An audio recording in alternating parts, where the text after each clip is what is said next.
Good morning, good afternoon, or good evening, depends upon where you are in the fine United States, or for that matter, the world. This is Bill Gustin, captain with Miami-Dade Fire Rescue Department. I'm in our department's training center library. As you can see, a plethora of fire engineering magazines dating decades back. And to keep me company, I've got my lucky field adjustable PRV. I've got my lucky cutaway PRV, and I'm trying to do the same 360 that the boss was doing. And of course, my lucky auto car squad, 1954 Chicago Fire Department. So that's the kind of rig my dad used to ride when he was a firefighter in the Chicago area. So I've been in the fire service now 44 years. I began my career in the suburbs of the city of Chicago. And for the last 39, I've been on with Miami-Dade Fire Rescue Department. We're going to start by giving a shout out to Key Hose. That's keyfire.com. Actually, I think you could either go keyhose.com, keyfire.com. It's an easy endorsement for me because it's the hose that my company uses. It's the hose that my department buys exclusively. They're kind enough to sponsor this my webcast for me, and this Hangout. And I stand behind the product, especially their Key Combat Ready. It is their top of the line. And if you're thinking about acquiring new hose for your department, for all intents and purposes, you're not going to find any better hose than the Key Combat Ready in terms of heat resistance, abrasion resistance, flexibility, and kink resistance, and flow capability in terms of minimal friction loss. It's not cheap. It is not cheap, but don't go cheap. Don't go cheap on hose. And remember, just because you have a recognized name brand of a major hose manufacturer, where was that hose made? Some of their lower grades are made in China, and they have friction loss up the gazoo. I think I could say that, gazoo. This is a family show. But anyway, be careful when you're buying hose. Don't go cheap. So to my extreme left is the boss, Chief Halton. We can take up a collection and buy you a razor and some shaving cream, maybe some. I know that you want to look like Ernest Hemingway, but I don't know how well you're succeeding. Could you tell us a little about yourself there, Chief Halton? Well, I was born in a wood shack outside of Chicago, Illinois, during a fire. Had something to do with a cow and a woman. Mm-hmm. So this is for Movember. This is it's Men's Health Month, so we're trying to remind everybody to get their checkups, see your doctors, see your dentists, see your vision people. Get your checkups, check for lumps. I mean, a lot of guys don't understand, if you feel a lump somewhere in your body, check that out, seriously. This is for Movember. I've challenged my son at HSC ScoreDet 3, HSC 3 ScoreDet. He's out there, him and his guys are doing just a mustache because like Clark, they're on duty. So that is the classic, there's the classic Movember right there, boys and girls. That is the Movember. That is the best Movember mustache I've ever seen. It's the classic Movember. It looks like he pasted it on. It's beautiful. Oh, so my son said that I would look like a what do you call me? A paramilitary George Carlin. I don't know if that's a compliment or not, but so there I am, for lack of a better word, pushing for Movember, and dead serious.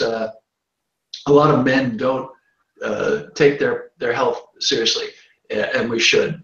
We should watch our alcohol intake. We should pay attention to our aging, our testosterone levels. There are health scans out there. No matter how physically fit you look, you still need to have your cardiovascular checked from time to time to make sure that arteriosclerotic disease is not building up. Just because you don't feel it doesn't mean it's not happening. So there's all kinds of stuff that we should be doing for men's health. And that includes our men's mental health. Make sure you're well connected with some true friendship in your life. People that you can really confide in and talk to, and that you really love and care about, not just your quote unquote Facebook friends. So that's what this is about, and let's get to sprinklers and fires. Well, Chief Halton, you're going to like we have a special guest today. And he actually is going to tell a little bit about himself. He's a dear friend of mine. He's the Convention Bureau. It's Alain Iglesias. I call him Church because in Spanish, Iglesias is church. Alan, could you tell us all? We understand that, Alan, you used to work for the Department of the Navy. Is that correct? It was the Department of the Navy, sir, but I'd rather say the United States Marine Corps. Oh, really? Yes, sir. Absolutely. The Department of the Navy. So, Alan, you were an employee of the Department of the Navy. Yes, sir, it was. Theoretically. Yeah. Could you tell us a little bit about yourself, your background in the fire service and in the Marines, and your background in the Marines, the fire service, and what you're doing now for our department? Absolutely, absolutely. Good morning, gentlemen. It's a pleasure and a privilege to be here with you all. And yes, right out of high school, went into the Marine Corps to serve our country in the federal level, and I was in motor transport and then some other things that I didn't, really can't say. And it was a wonderful time there. I really enjoyed my time. But then I came back to the city of Miami and I got into the fire department about 18 years ago now. It's been, I'm a rookie captain for our glorious department. And the last 9 years, 8 to 9 years or so, I've been in the Fire Prevention Bureau. The first 6 being as an inspector for our new construction bureau. And I promoted from there to captain and then became the Bureau OIC for new construction, and been doing a lot of work together with our good captain here with regards to getting everything together for our communication, bridging that gap between fire prevention, our office plans review, our inspectors, and actually converting it into something more hands-on for our operational units. Alan, you've done a great job of bridging that gap. And we've learned, where are we going to learn our suppression systems? We're going to be talking about sprinklers today and their capabilities and limitations. Where are we going to learn it? We're not going to learn amongst the ranks of fire suppression personnel because they don't have the firsthand knowledge. I've mentioned this in previous hangouts that when my dad made lieutenant on the Chicago Fire Department, they put new lieutenants right in the Fire Prevention Bureau. So they learned systems, suppression, alarm, detection, codes, building construction. And he said he didn't like the hours, but the 18 months that he spent in the Bureau made him a much better fire officer in terms of the knowledge that he needs about building construction and systems. So Clark Lamping, sir, can you tell us a little bit about yourself? Yes, sir, Captain Gustin. My name is Clark Lamping. I'm a captain with the Clark County Fire Department. I've been on the job for about 20 years now. I've been a captain for 8. Currently working at Firehouse 11, which is right on Las Vegas Boulevard on the south side of the Strip. And that's about it for me, brothers. Alan, thank you for your service. Thank you, sir. All right, Daryl Liggins, can you tell us a little bit about yourself? Oh, I'm sorry. Dan, yeah, Daryl, go ahead. Go ahead, Daryl. My name is Daryl Liggins. I have no ability to grow a mustache like my brother Clark. I would look horrible. I tried it once. It was a total disaster. And then also, I am a captain with the Oakland, California Fire Department. This is my 25th year in the fire service. And just going to talk about sprinklers today. Okay. All right. That covers everybody. Any firefighter? Oh, Dan Shaw. I'm very sorry. Dan, introduce yourself. Sorry about you. Know what it is? You're hardly ever on because you're such an important guy. I forgot you were even a member of the group. Hey, well, won't be the first time you forgot me, Bill. It's all right. Hey, no, good afternoon. Dan Shaw. I'm a deputy chief in Fairfax County, Virginia. I'm also vice president of traditions training and co-author of 25 to Survive with my brother, Doug Mitchell.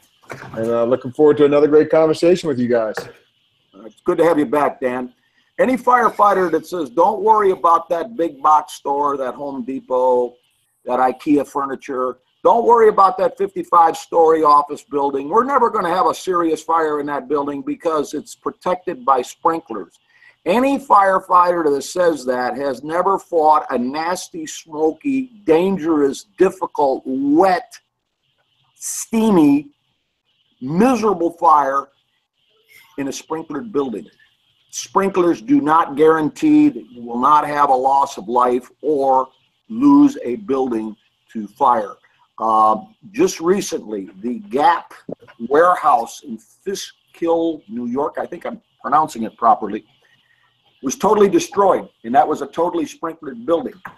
I've invited Captain Alain Iglesias, who reviews on a daily basis, inspects sprinkler systems and in new construction and reviews their system design, to be with us today, because of all of us, he's the most qualified to discuss the limitation. I'm building you up, bro. I see that. Get me down.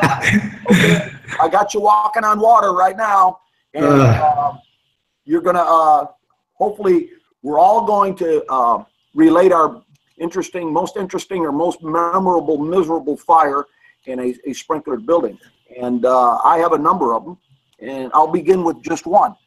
The infamous Smirnoff vodka fire at a major liquor distributor in a bonded warehouse in the Miami area. I'm not going to name the company, but it was the sprinklers did their job. They certainly didn't put the fire out, and they wetted the cardboard boxes, and the cardboard boxes that were stacked on pallets started crashing to the floor, breaking open, and the vodka was burning like it was baked Alaska. And we are standing in bluish flames as we're trying to control this alcohol fire. So I called it the infamous Smirnoff vodka fire. In a sense, you know, sprinklers can reach a point of diminishing returns, and we have to be so careful with shutting off the flow of sprinklers. And I think we all learned in our early days in the academy, keep a firefighter on that sprinkler valve if you shut them down. But that was the case where we had a fire in a bonded warehouse, and then I was the IC. The ATF came in and said, "Okay, Captain, we got it from here." And I said, "Well, you know, listen, we need to investigate." "Captain, you don't understand. We are ATF. We got it from here. It would be best if you guys just pick up all your equipment and leave the premises." So somebody lit the infamous Smirnoff vodka fire, but that is my most memorable sprinkler fire. Daryl, any memorable sprinkler fires you can remember? Yeah, it's not much of a dramatic story, but I'm getting some feedback from someone here. But it was one of my more memorable fires because I was a new firefighter, and it was the first time I felt like I may not make it out of a building. It was a warehouse fire in my previous organization when I was in Redwood City, which is a suburb of San Francisco. And it was a warehouse, light smoke showing because the sprinklers are activated and doing their job. And as we enter the warehouse, you know, when you have sprinklers activated, it is pushing that smoke to the floor. It is driving air to the ground, even though you have high ceilings. So we had no visibility. And at this time, we had no search ropes. We had no thermal imaging cameras. You know, there's no wall to follow. And we're basically just in the middle of this warehouse. I can hear the sound, which I didn't recognize at the time of a sprinkler head activating. But what was burning was some large commercial photocopy machines. And they were in check, but still smoldering that plastic enough to keep giving off smoke. And like what you're saying with the failed cardboard, some of the cardboard stock in another shelving area, the cardboard gets saturated with water, very heavy. It can't hold its material, starts falling. So we're climbing over debris, trying to find this fire. The truck takes the skylights, and that smoke is now cold. It is not moving. And when your bell starts ringing and now you're in the middle of a warehouse and trying to find your way back out, it gets a little tense. So no one got injured. You know, it was just a learning experience that this can be a good time to have thermal imaging cameras, search ropes, know your way out, have a crew open up other doors. And once we know this fire is in check, we need mechanical ventilation to move that smoke. And I do remember how long it takes to move that smoke with our fans out of a warehouse. So that's my story. I'm sticking to it. Bill, I think you're muted. I am muted. Thank you. Okay. Somebody has to watch out for the old man. So thanks for doing that. Dan, your most memorable sprinkler fire. Wait a minute. You just had a memorable sprinkler fire, Dan Shaw, didn't you? In a high-rise building. What's that? You just had a sprinkler fire in a high-rise building, and it went to a second alarm, and it was sprinklered, correct? Yeah, I mean, we have a good amount, and the most memorable one, when you sent out the note about, kind of stimulating that thoughts for the conversation today was when I was a driver. It was a commercial building that we run, commercial high-rise. We ran it rather often, and we got dispatched about 3 in the morning, one-on-one response for a fire alarm. So the typical complacency can kind of feed into what you normally operate. And I was in the engine company, engine driver, and our protocol was always the first arriving engine on a high rise. All 4 members go up to the fire floor. The second engine takes care of the water supply. So we arrived. As we were pulling up, we were getting reports from our dispatch that a person living in a garden apartment across the street could see fire in the high rise. So, my boss, who was a very squared away officer at the time, upgraded the alarm to a full box. So now it's just the engine and truck. He gets out, wants to run around the back side of the building because we're able just to kind of see where this fire, quote unquote, fire was. So, myself and the right bucket, left bucket of the engine, we get all our stuff, our hose lines, going to the reported 7th floor for this fire, get in the elevator. And this is where, and if you've ever heard any of Doug or I or any of the guys from Traditions talk, we sing Combat Ready, which is paying homage to one of our guys, Pete Lund from the FDNY. That was kind of his mantra.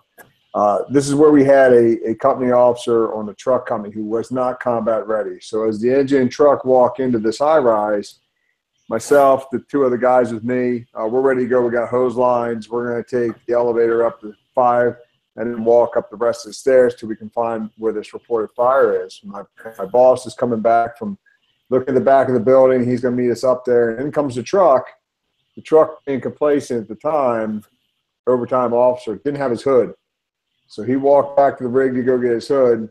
We took the elevator up. We get to 6. There's nothing.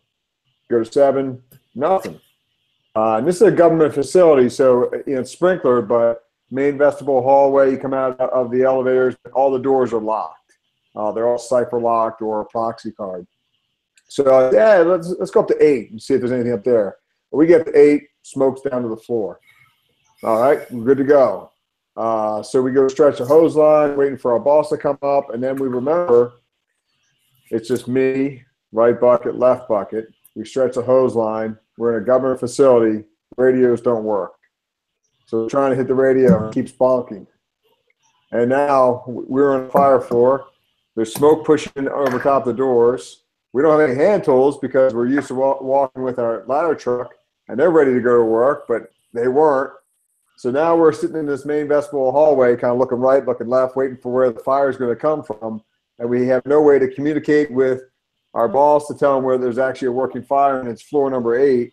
And we can't get access to any of the rooms where this fire is because it's all cipher locked or proxy card. We can't get through it. So lo and behold, thank God, that same company officer who was riding the engine, the squared away enough, came up, couldn't figure out why we weren't on 6, walked up to 7, walked up to 8, and said, holy, hey, what are you guys doing? And it worked out. But it was, the end result was that, I think Daryl kind of led on this, it was a sprinkler building. It was a commercial building. And if we look at any line of duty death or close call, it's always that domino effect. And those dominoes started falling. That first domino was 3 o'clock in the morning, complacency. So it was a fire alarm. We could arrive and think, oh, it's not a big deal. Half of us were on our A game. The other half were not. That other half is the one that would do the forcible entry for us, the one that would go find the fire for us, the one that would confine the fire while we stretch a hose line. And then you throw in the mix of communications, always in the top 5 line of duty desks. We couldn't get out and communicate. But, fortunately it worked out. But the issue was, it was still a sprinkler building. We still had an enormous amount of smoke. And I think, Daryl just kind of talked about this before with cold smoke. And the fire was contained to the cubicle, where it was still a working fire. It just wasn't spreading across a whole wide open area. So it did its job in a sense. But obviously, like we know with any fire, smoke is what kills our people. And so I parlay that into my position now as ops deputy. In the last 3 months, we've had 2 very small fires in which we've had to keep 4 ladder trucks on the scene for over an hour plus just to move smoke, to get the smoke out of the structure. And the fire was a dime's worth of fire. One was a closet, and it took us 4 ladder trucks working nonstop to try to get the smoke out of there. So sprinklers are never any, they do it, they're fantastic, and they keep the fire in check, but it's almost like saying your turnout gear is fireproof. It's not. You still have to do your job. You still have to be on your A game, and it's a nice benefit. And and that's as Daryl said, that's my story. I'm sticking to it. Oh, very good, Clark. I'm gonna ask you to relate your experience, and then we're also going to show a video of a fire that your department had. I'm going to ask you to kind of describe what's going on. Clark Lampton. Yes, sir, Cap. I don't have one specific sprinkler story that's fantastic or anything like that, but I work right on Las Vegas Boulevard. A lot of our buildings are brand new buildings.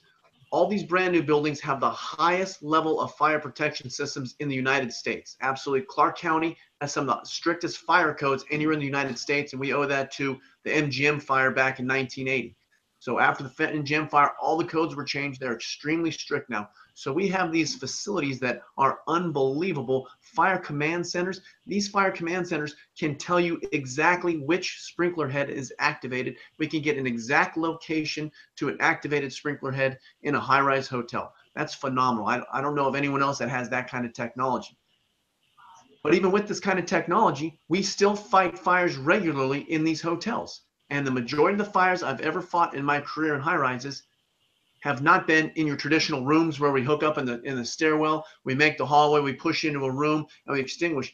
The majority, and the large majority, over 75% of all the high-rise fires I've ever fought in my career have been in plenum spaces, have been in closets that are not sprinklered, have been in laundry chutes, trash chutes, bus ducts, things like this where there are no sprinklers. So you're standing in Las Vegas, you're looking at this beautiful billion-dollar hotel.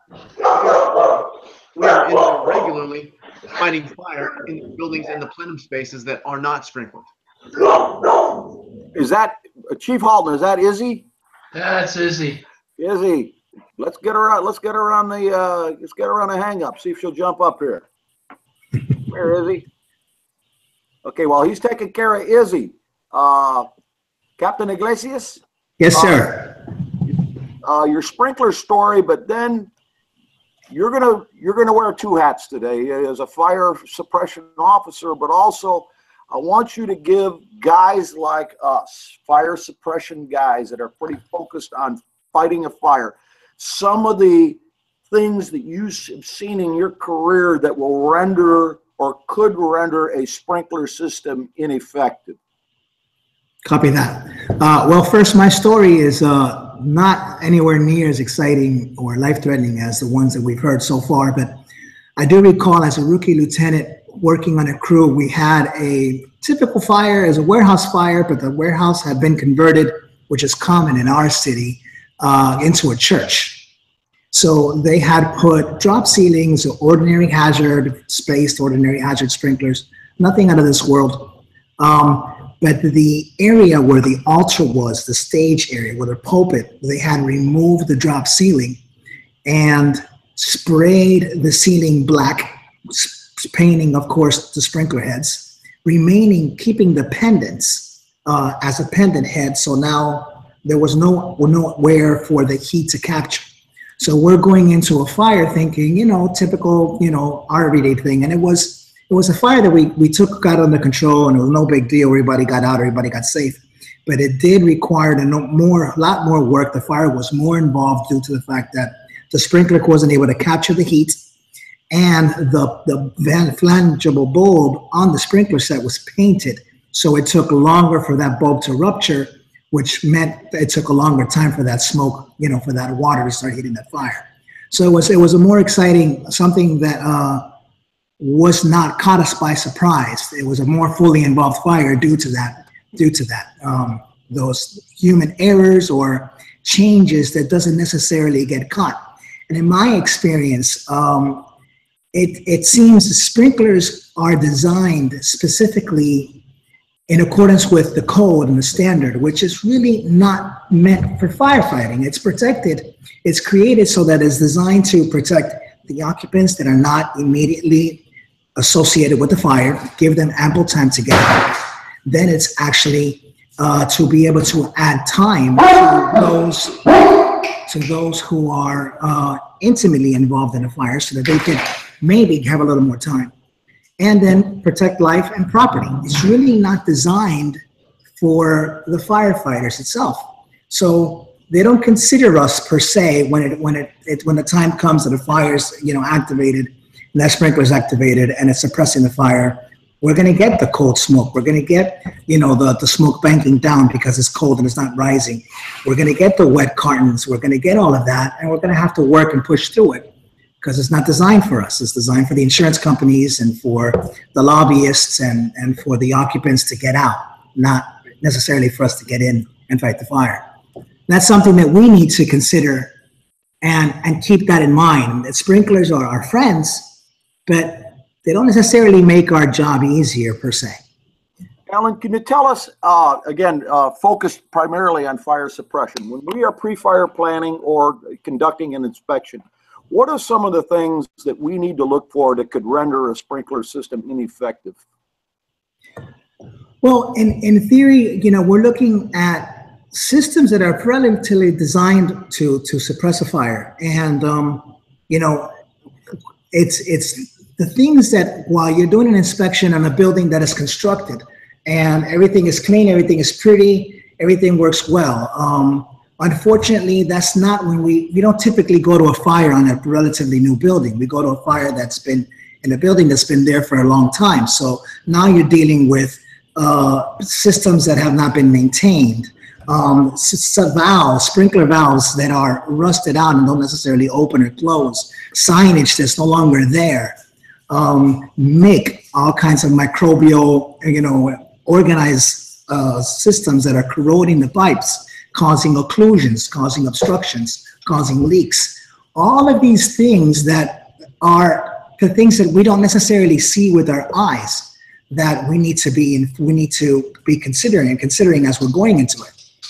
Alan, please expound on the microbial issue, because I knew nothing of this until I became a student of your colleague, Kevin Carrier. But this is huge. It's a huge issue. Maybe because of the heat in South Florida, it's a bigger problem here. But could you explain to our folks what MIC is? Sure. So every firefighter that has opened up a hydrant and has flown a hydrant has had to wait and allow that hydrant to clean up and for that water flow to be nice and clean and bright. At first, it's a lot of soot and mud and rust and oxidation, and that's probably typical throughout the world. There's microbes in everything in this world that we live in, and that includes in the water system. And throughout time, in places of heat and humidity and rain and moisture, there's microbes that start to grow, and they are kind of similar to plaque in our arteries. And they will find an area in the metal piping and start to gather and increase like plaque does in our arteries.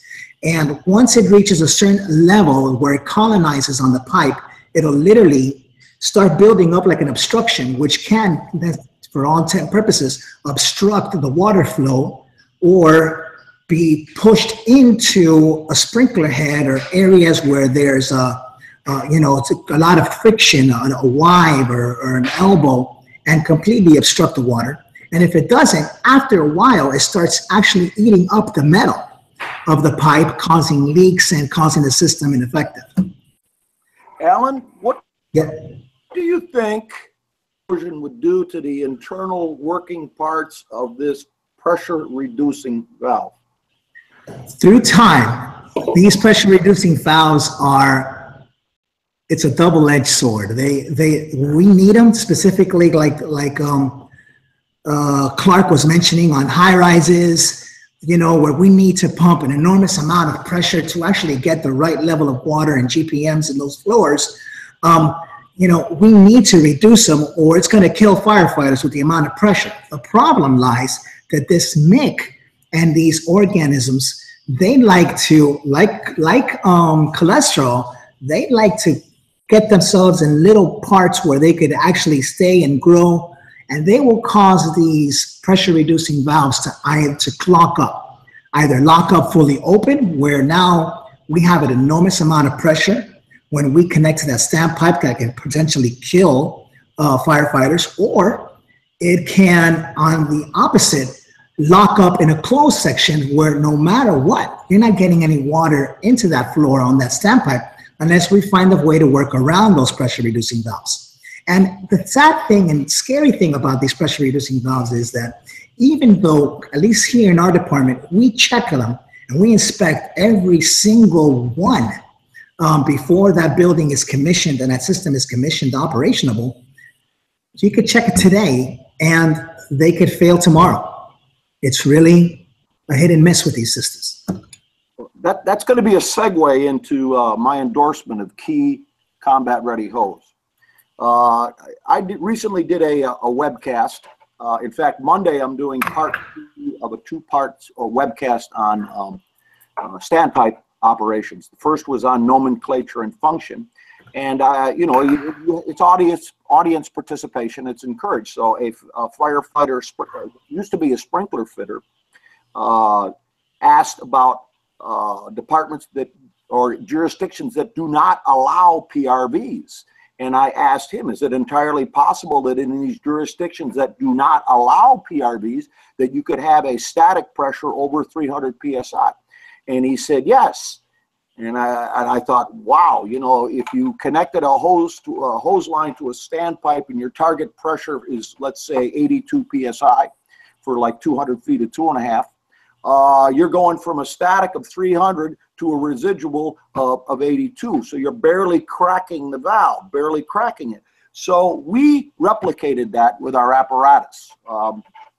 We ran the pressure up to 300 PSI, and it took a monumental feat of strength to open up the ball valve at that point, so that we had our 2.5-inch Key Combat Ready hose laid out. And we all thought that under a static pressure, when the nozzle was closed, of 300 PSI, that hose would be like a pipe, would be like rigid as a pipe, and you couldn't move it. Not so. Not so at all. We could move it just fine when it was pressurized to 300 PSI. And then when we opened the nozzle, that pressure would drop precipitously down to 80 PSI. So it was a good test, and it's a good endorsement of Key Combat Ready hose. If I'm going up into a high-rise building, that's the hose I want to have with me. Chief Halton, we kind of overlooked you, and I thought the dog was Izzy, but I think it might have been Captain Alain's dog. But Chief Halton, do you have any experiences with fires in sprinklered buildings, sir? As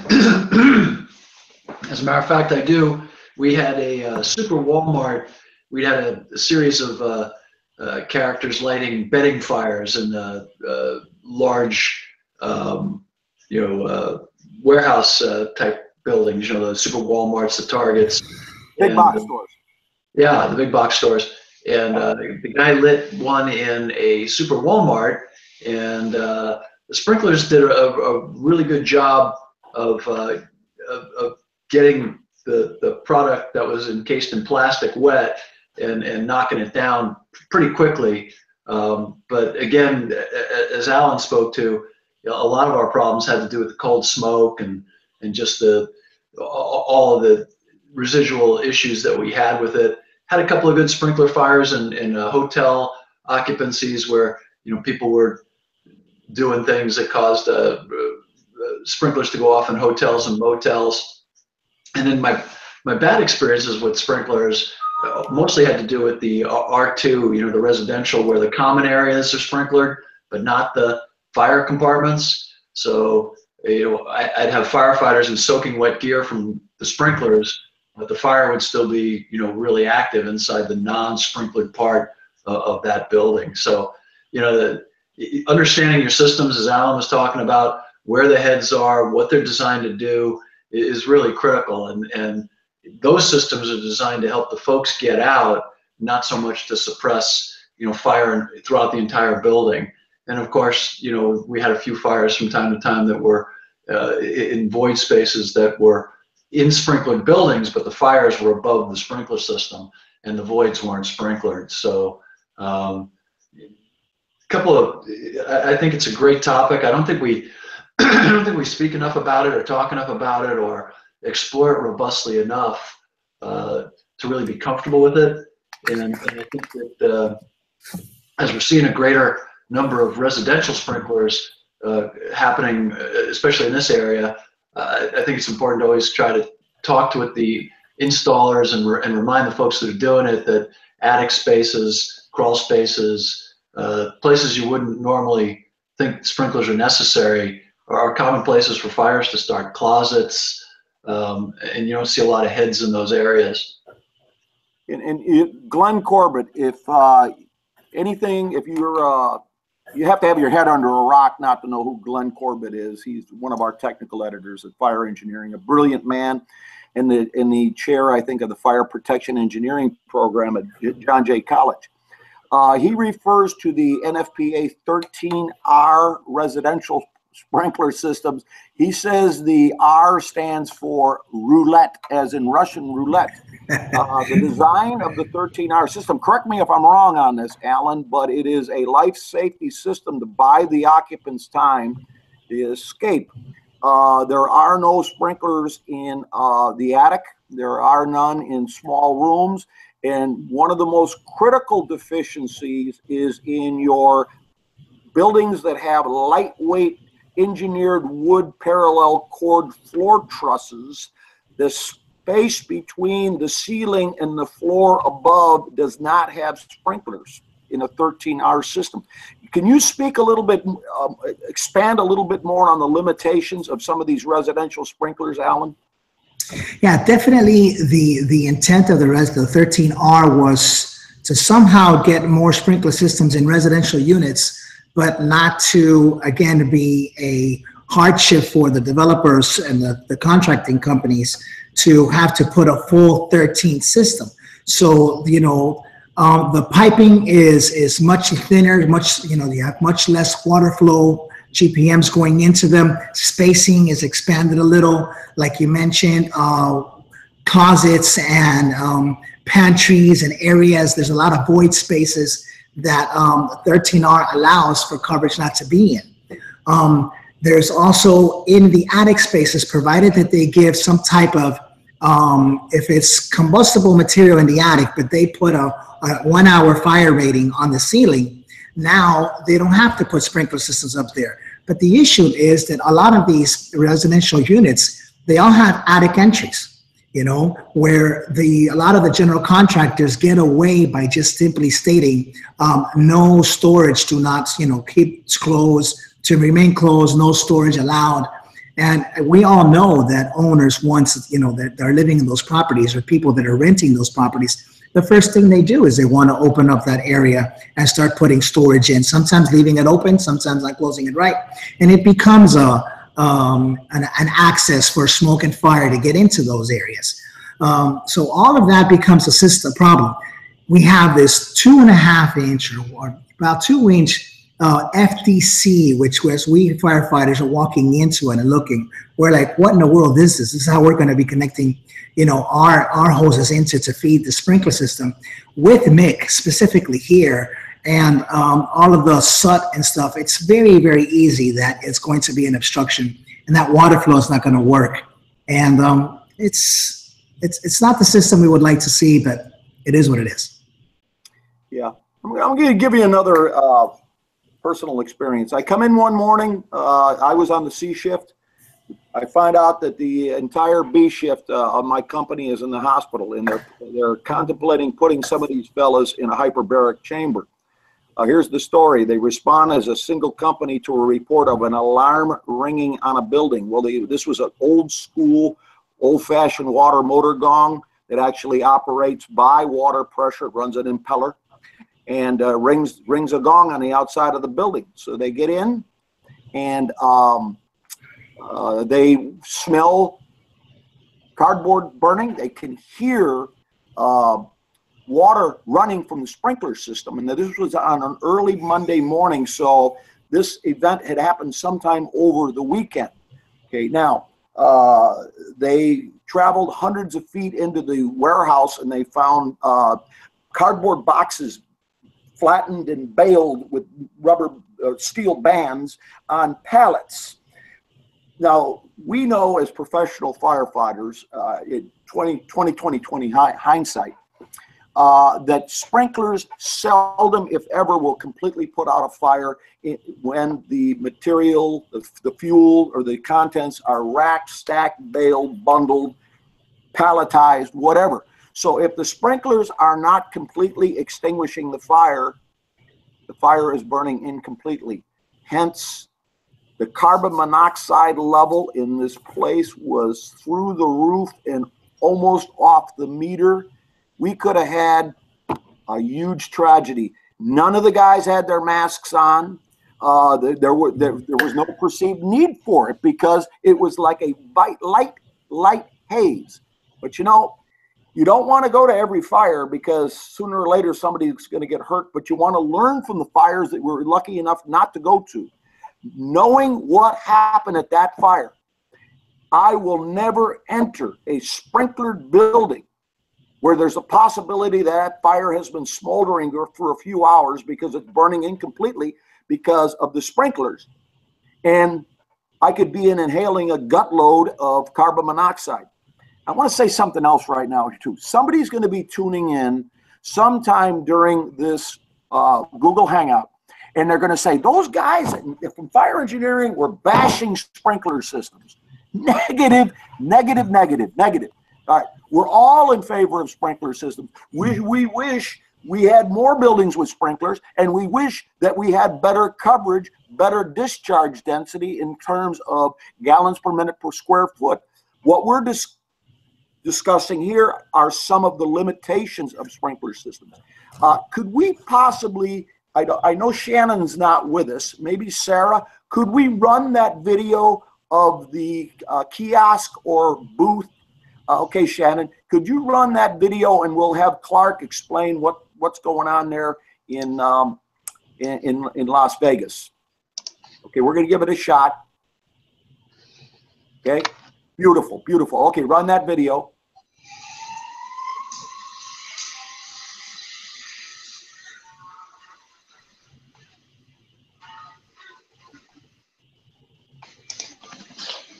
All right, so what we're looking at here is this is one of the convention areas we have in Las Vegas. Just about every hotel in Las Vegas has a convention area, and these are just big open spaces, millions and millions of square feet.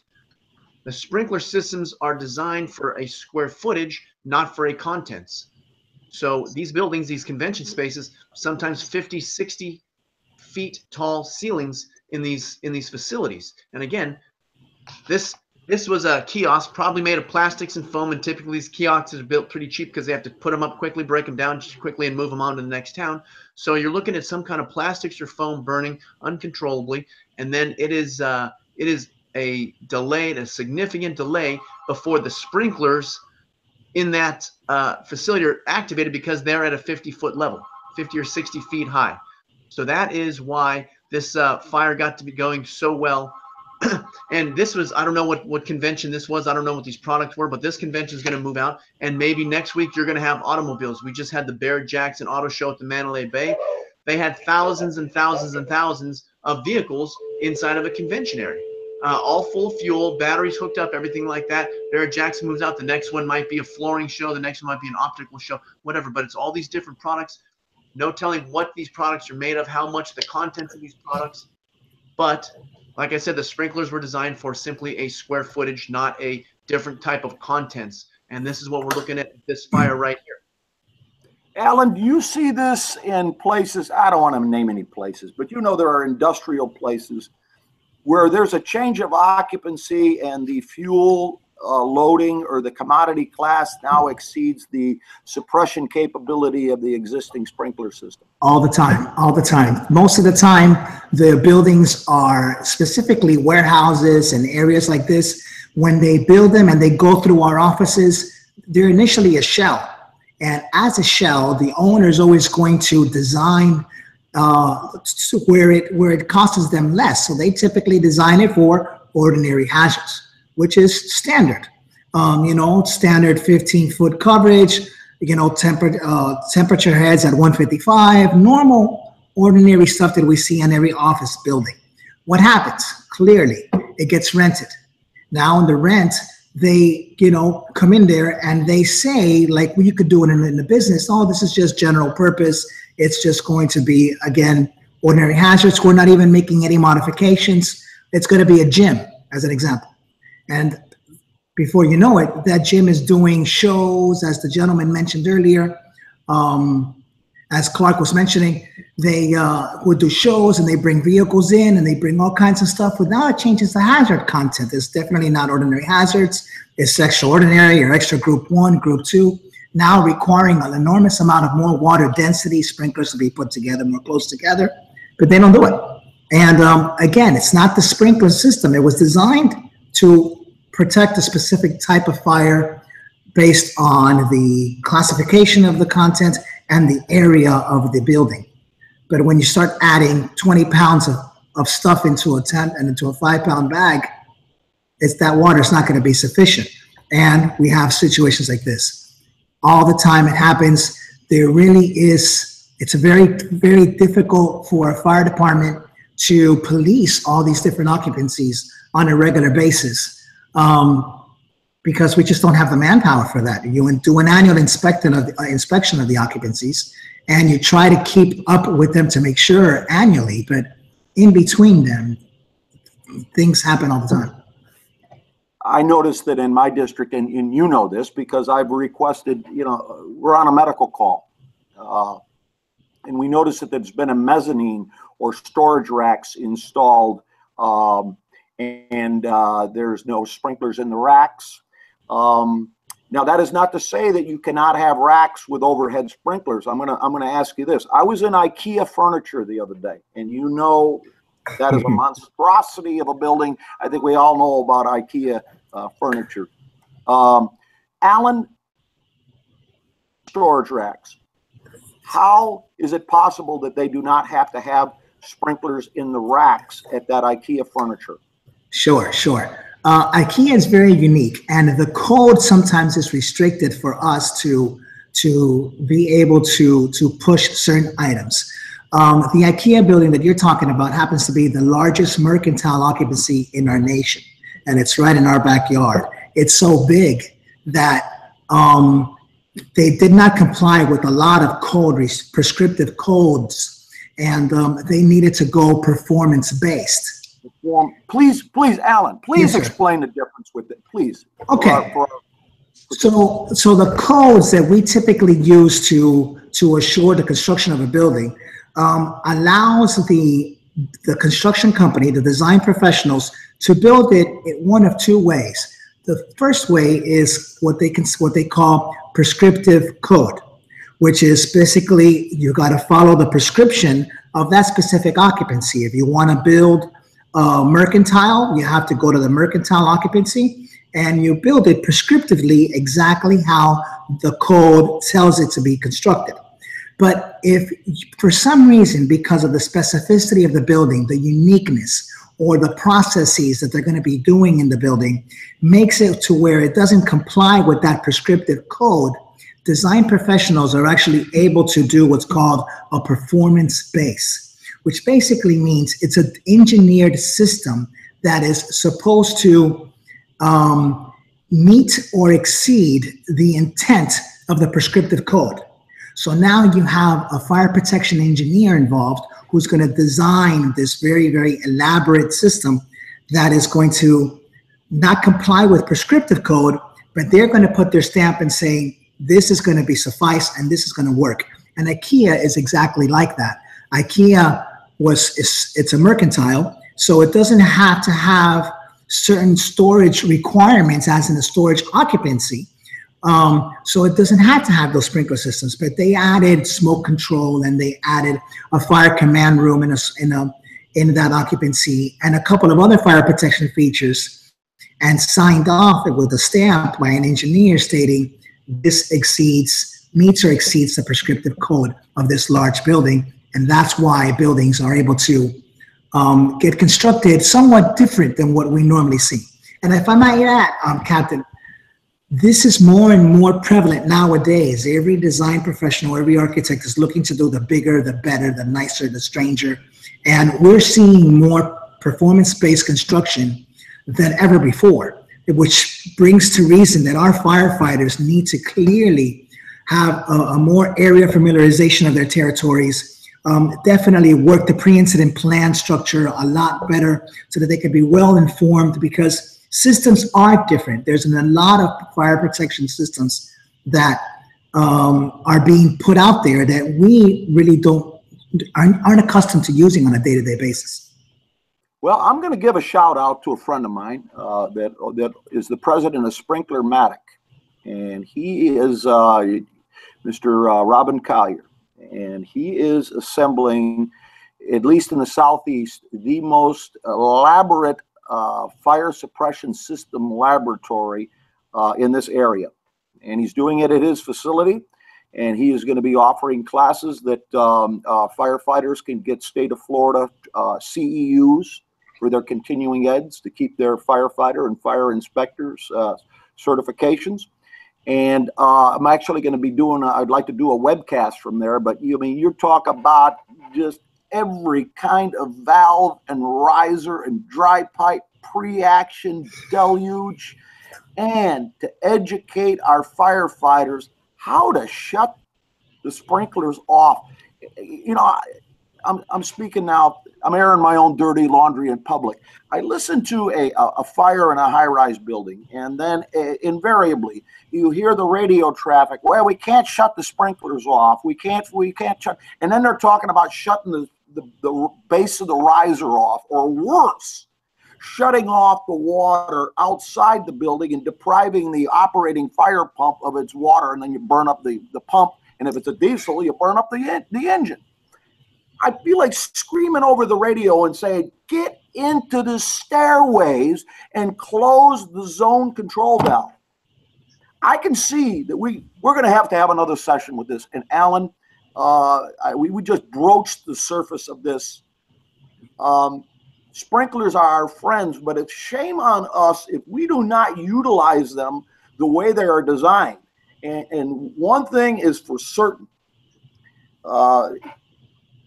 this is another concept, and they kind of play it up in the movies and on TV. Every sprinkler head in the building is going to go off. That it's a deluge system. No, it's not. In fact, conversely, there's only a certain amount of heads that are going to go off. Now, you get a flammable liquid spill or an arsonist that lights fires in more than one place, or an aerosol can that rockets across the warehouse and starts another fire and opens up more than the heads the system was designed to flow. Or a hurricane, and we don't have 70 pounds static and 60 residual at the base of the riser. The sprinkler system is not going to operate as it is designed. And I don't think, this is just you and me, Alan, I don't think we put enough emphasis on getting those hose lines into that fire department connection fast enough. If the building is closed up and it's commercial at night, what difference does it make? How long has a fire been burning? Get those hose lines into that FDC, bring it up to at least 100 PSI, and make sure the valves are open. Yeah, we're still old school. We have that where just get a high-rise pack, go up there, fight the fire. We can't trust the system, so why put efforts on the system? Just go up and fight the fire. And we definitely need to get a little more involved in understanding those systems. And it's a difference between working hard and working smart. Understanding that we can connect to these systems, and if they work, great. If they've been maintained, if it hasn't been affected, it's definitely going to be a friend of us to help suppress that fire, or at the very least keep it in check, so that we have the time to actually deploy and get to the seat of the fire and knock it down. And it saves lives, it saves firefighter lives, but we do have to work through those things that the design didn't account for. The sprinkler system did not account for CO2 production because of a fire that's not really being burned, free flowing. It didn't design to cool. It didn't account for the cooling of the smoke. So it's banking down. All these things that the system is really not designed to do, that we're going to have to fight through to get to that fire and knock it out. We still need firefighters, and thank God for that. And that's in essence, job security. In the last few minutes that we have, starting with Chief Halton, in your previous departments, did your department have a policy or procedure, an SOP for operating at sprinklered buildings? What I'm thinking of in terms of prioritizing valves, making sure the valves are open, pumping the fire department connection, Chief Halton. Absolutely. First due engine, any building that was known to have an existing system, you laid into the connections first before you did anything else. Obviously sometimes guys would fail to recognize this, like the Super Walmart story I talked about earlier. The initial officer tried to stretch interior before he connected. I think that's a potentially fatal mistake. He caught himself in the after action and recognized it, as we all do. It goes to habit and biases like that. But one of the things I'd like to throw out too is that listening to Alan and you talk, it brings back the fundamental core responsibility as chief officers, firefighters, captains, that we maintain as much crew integrity as we possibly can and make sure that those crews have sufficient time to understand their first due areas, whether they have the largest IKEA in the country. This week I was able to stay in Phoenix, Arizona in a brand new Marriott Residence Inn. Next door to us was a fascinating older building that Anthony Castros and I went and took a look at during the break, because the sprinkler system and all the valves, all the section valves were on an exterior standpipe available off the fire escape to the exterior of this building, because of the dates from which it was constructed, right? This was all added later. You could tell by the way it was laid out. But only the men and women that live in that district would have that intimate knowledge of that, due to area inspections that are done on a regular basis. So you cannot rely on having an inspection done once a year by the fire marshal's office, or having a crew go through. That's why driving, what we used to call drive-through inspections, where you just drive your district and somebody points out that building and says, hey, okay, that's where those connections are. That's where those are. We're gonna have to have people man that fire escape in order to operate that system correctly if we want to shut off a section. So I just want to throw that out there, that I think that all too often we become enamored with technology and nonsense, and we get caught up in everything but what matters. What matters is the firefighters, men and women on the streets, as much as possible, looking at their buildings, getting familiar with their buildings. Brannigan told us 50 years ago, the building is your enemy. Know your enemy. And so I'll just throw that out as my closing remarks. I know the other guys got stuff they want to add. Clark, how does the Clark County Fire Department on the Las Vegas Strip, how do they operate? Are there SOPs or SOGs for operating at sprinklered buildings? Yes, sir. First, out of the first 4 companies that arrive, 2 of those 4 engineers need to stay down at the ground to establish a water supply and to make the hookups. I like that. I like that. The 2 engineers, they team up. So one guy's checking the valve, they're helping stretch the line from the hydrant to the apparatus, and from the apparatus to the FDC. I like that. I like that. And we operate similarly. Dan, how about Fairfax County? Yeah, I mean, we go more with the understanding that our engines bring water, regardless of what the occupancy is. So if it's a high rise, The second engine hits the FDC because code in Fairfax is the FDC has to be within 150 feet of a hydrant. So they take that, and then third due engine goes around the side of Charlie, and it'll hit a secondary system. Strip shopping center, second due engine. Responsibility is to supply the first, but also to identify the FDC and if feasible, charge it. So regardless of what the building is, it's incumbent upon the engine companies to know they have to bring water, and the manner in which they have to deliver is dependent upon the building. And I'll go back to what Chief Halton said and what my dear friend Larry Schultz says all the time. You got to know your building stock.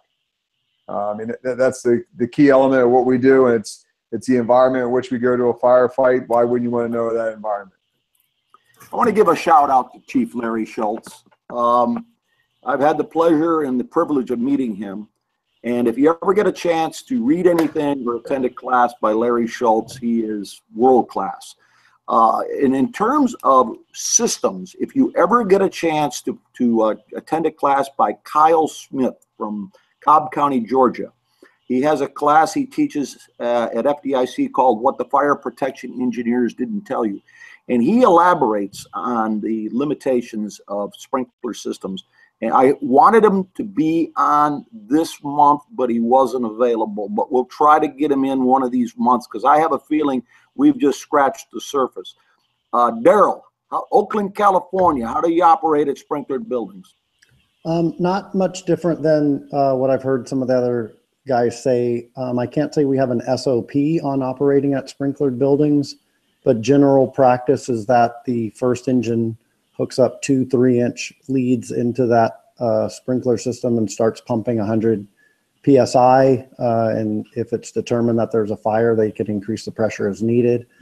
And the second due engineer assists the first due engineer. And we don't shut it down until the members at the fire area are calling for that system to be, shut down at the PIV. That's just our general common practice.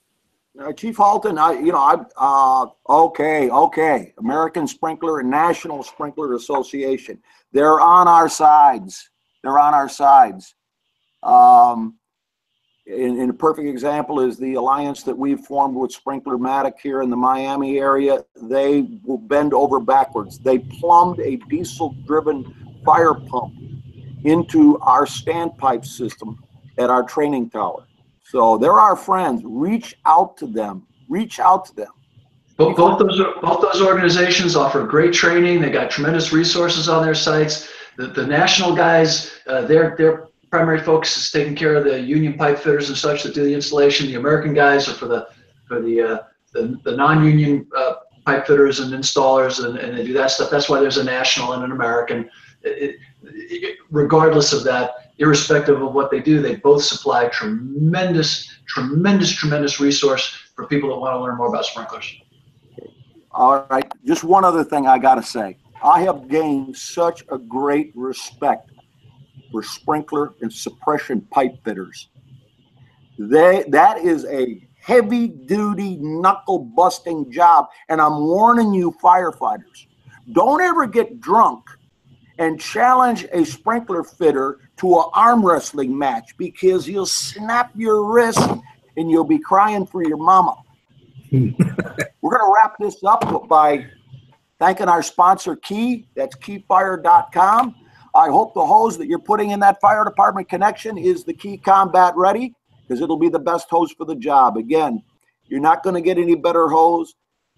Don't go cheap on hose. And remember, you can get a nationally known brand and still get one of their lower grades that's made in China. So don't buy any hose without flow testing it for yourself. So having said that, I want to wish everybody a great Thanksgiving. We're all here. We all have a lot to be thankful for. And because I know there's a lot of people out there that in this year, 2017, was all in all, there's a lot of sad people and there's a lot of terrible things that have happened this year. And if you've been spared that, well, then thank God for you and your family. So I wish all of our brothers and sisters worldwide a wonderful Thanksgiving. I hope that you have a lot to be thankful for. and I hope that you stay healthy and happy. And until next month, stay safe, and God bless you.